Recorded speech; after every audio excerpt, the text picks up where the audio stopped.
Angelo remembered to duck to avoid hitting his head on the steam pipe that ran across the ceiling at the bottom of the stairs that led into the basement. When he brought his head back up, he found everyone staring at him, even the man tied up in the chair. Angelo took a quick look at the guy standing and finished with Louis. Then he looked down at the man. Did he talk? Angelo surveyed the damage to the man. Louis turned his attention from Angelo to the man. Not yet, but he might be changing his mind here in just a few minutes. Angelo looked the man up and down. Can he talk? Why did you start with his head? What if he can't talk? Yeah, he can talk. Louis pointed out the man's jaw.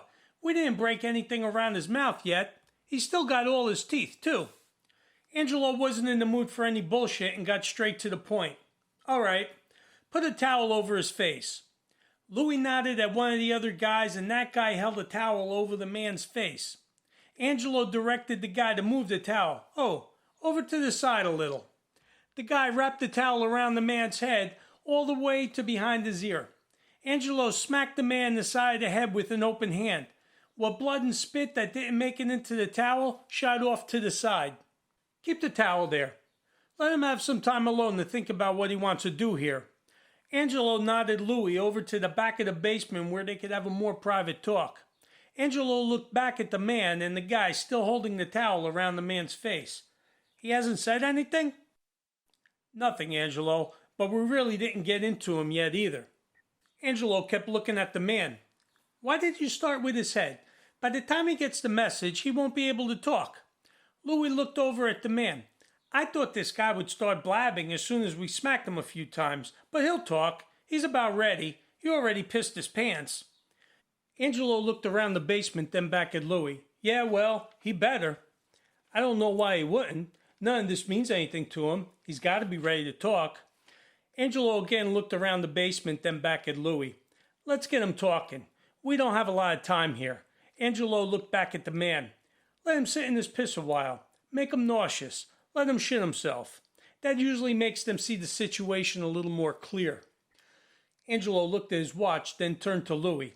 Listen, I just came to see how things were going. You're on the right track here. I gotta go. I got the kids and wife waiting for me. A little birthday dinner for the boy. Call me. Let me know what he says when he talks. We're gonna need to check out what he says. Louis nodded. Yeah, Angelo, sure thing. Angelo turned and walked over to the man. He stared down at the man, then he motioned to the guy holding the towel over the man's face and said, Take the towel away.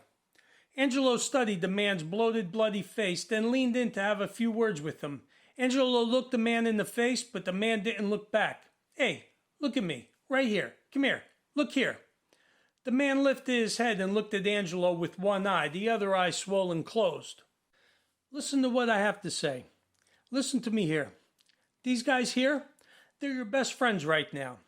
The best friends you got in this whole world are right here, right now.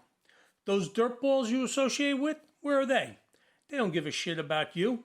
These guys here, you tell them what they want to know, they'll get you all cleaned up and throw you some cash for your inconvenience and send you on your way better off than when you got here. There's no other way. These guys are your best friends right now. Make peace with them and do what they tell you to do. You'll be better off. It'll be good for you. Angelo stood up straight and nodded at Louis and the guys. Then he turned and headed for the stairs. He ducked under the pipe and climbed up the stairs to the top. You really ought to move that pipe. Someone's going to bang their head. Angelo stepped out and closed the door to the basement behind him.